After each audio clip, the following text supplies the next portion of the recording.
भीड़ से भरे रेलवे स्टेशन पर रोज लाखों लोग आते जाते हैं, लेकिन उन्हीं में एक ऐसा इंसान भी बैठा होता था जिसे कोई नहीं देखता। फटे पुराने कपड़े, उलझे बाल, हाथ में एक पुराना टीन का डिब्बा और चेहरा जैसे सदियों की थकान लिए बैठा हो। उसका नाम था राजा। लोग उसे स्टेशन वाला भिखारी कहते थे, लेकिन कोई नहीं जानता था कि उस नाम के पीछे एक टूटे हुए इंसान की पूरी दुनिया छिपी थी। राजा एक सामान्य गरीब परिवार में पैदा हुआ था। गांव में माँ बाप के साथ गरीबी में बचपन गुजरा। पिता खेतों में मजदूरी करते थे, लेकिन सूखा पड़ने से सब कुछ खत्म हो गया।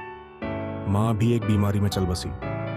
लाचार राजा शहर आ गया, इस उम्मीद में कि शायद कुछ काम मिल जाए, पर काम नहीं मिला। फंस गया एक झूठे इल्जाम में, जेल भी जाना पड़ा। जब निकला तो ना कोई सहारा था, ना कोई रास्ता।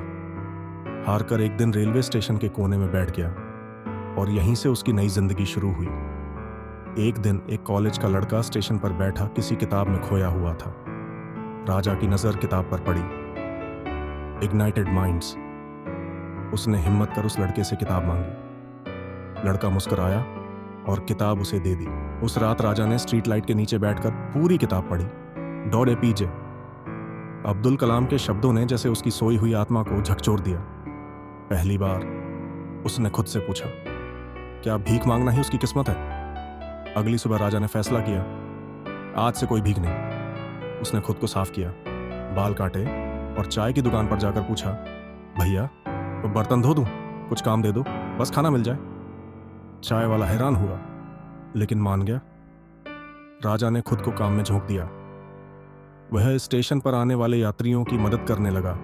किसी का सामान उठाता, किसी को बैठने में मदद करता, बुजुर्गों को सीढ़ियां पार करवाता।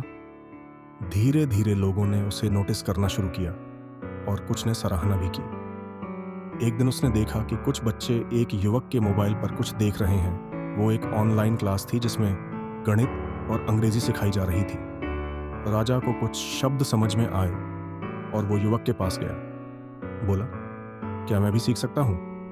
युवक ने कहा, सीखने की कोई उम्र नहीं होती। बस फिर क्या था? राजा ने पढ़ना शुरू कर दिया। रात को मोबाइल की रोशनी में अभ्यास करता, नए शब्द सीखता और खुद पर मेहनत करता। कुछ महीनों में उसकी बोलचाल बेहतर हो गई। वह लिखने भी लगा। फिर रेलवे स्टेशन पर स्वच्छ भारत अभियान के कार्यक्रम में उसे बोलने के लिए बुलाया गया। राजा डरते हुए मंच पर गया, लेकिन जब बोलना शुरू किया तो सभी मंत्रमुग्ध रह गए। उसने कहा, मैं पहले भीख मांगता था, पर एक किताब ने मेरी सोच बदल दी। अब मैं सीख रहा हूं और दूसरों को भी सिखाऊंगा। उस दिन से उसकी पहचान बदल गई। उसे स्टेशन के पास एक छोटा कमरा मिला, जहां उसने गरीब बच्चों के लिए राजा की पाठशाला शुरू की।